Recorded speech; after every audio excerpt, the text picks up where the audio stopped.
मी पण किती लांब जात असतो तू. अबो, आमच्या महाराजाला काय शोभून दिसायले वा हे वाहन.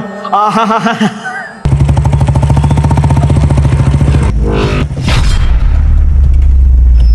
चित्रगुप्त, काय म्हणले महाराज? त्याला काय झालं? अहो महाराज, त्याचं इंधन संपलं असन.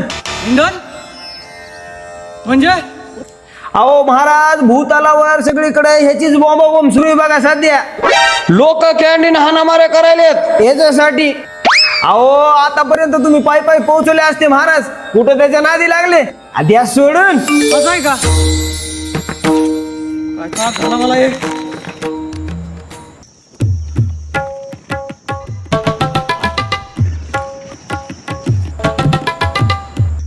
चित्रगुप्त, काय म्हणले महाराज? ते कोणीतरी वाहन घेऊन माझ्या दिशेने येत आहे. हे कसलं वाहन आहे? हा मालक, काय रे पैसे बिशनात माझ्याकडे पैसे मागणार दिसतो का तुला मी? बरंच तो यम नाही मी, यम.